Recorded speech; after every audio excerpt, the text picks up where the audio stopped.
Сәлем достар, менің арнама қош келдіңіздер. Бүгін сіздермен Даймира осындай керемет жұмсақ болып пісетін рогаликидің рецептісімен бөлісемін. Рогаликидің салмасын қалауыңызша істесеңіз болады. Мен бүгін корицамен істедім. Мысалға, вареная сгущенка, шоколад, нутелла, өзіңізге ұнайтын джем қолданып жасасаңыздар да болады.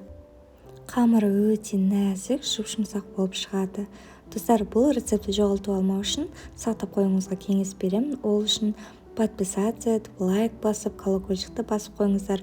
Колокольчик бассаңыз сізге хабарлама келіп тұрады. Рогаликиді жасауға керек ингредиенттің барлығын описанияға жазып қоямын, сол жерден көре аласыздар. Ең алдымен ыдысымызға жылы су құямыз. Сұйық май, бір дана жұмыртқа, тұз аздап, қант,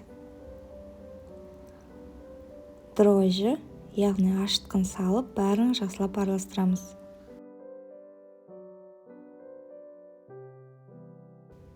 Енді кезекте ұнымызды елегіштен өткізіп аламыз. Барлық ұнды бірден салмаймыз, бірнеше бөлікке бөліп саламыз. Себебі әркімнің ұны әртүрлі болғандықтан қамырымыз дұрыс шықпай қалуы мүмкін. Қамырды бірден қолмен елей берсеңіздер болады, маған шанышқымен істеген ыңғайлы.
Қамырымыз жұмсақ болып шығады және де қолға жабыспайтын болады.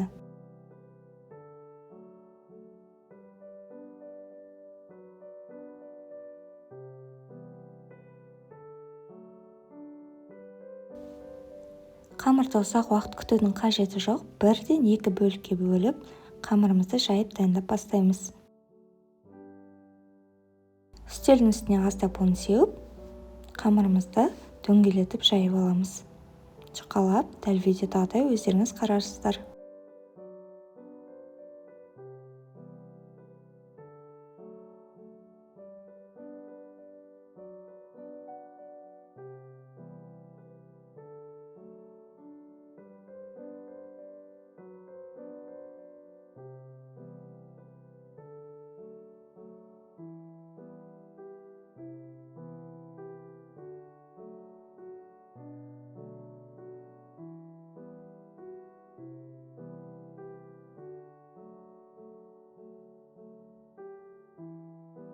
Міне, қамырымызды жайып алдық. Енді ерітілген сары майды толықтай жағып шығамыз.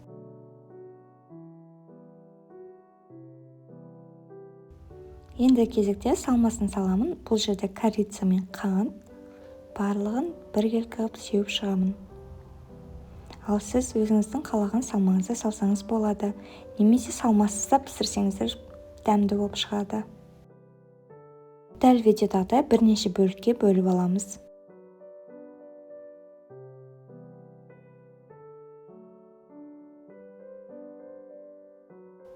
Кейін рогаликиді орап бастаймыз.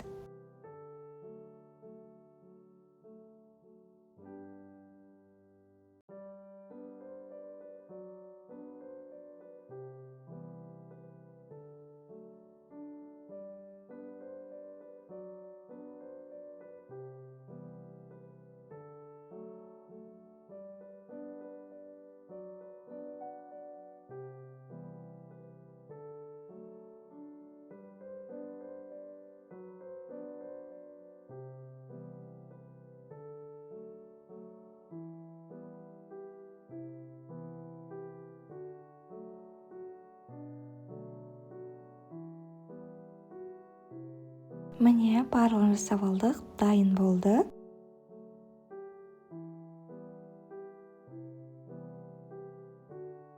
Дайын болған рогаликтердің барлығын пергамент қағаз салынған формаға салып аламыз. Жұмыртқаның сарысы мен сүтті араластырып, барлығын осылай жағып шығамыз.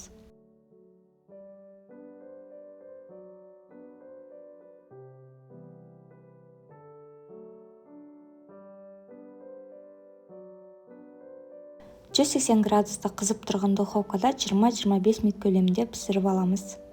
Міне рогаликтеріміз дайын болды. Өте керемет қызғылт болып пісті.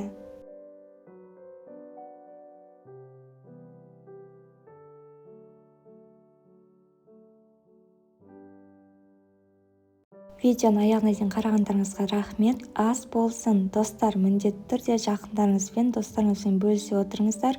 Поделиться деген кнопканы басу арқылы әлеуметтік желілерде бөлісе аласыздар.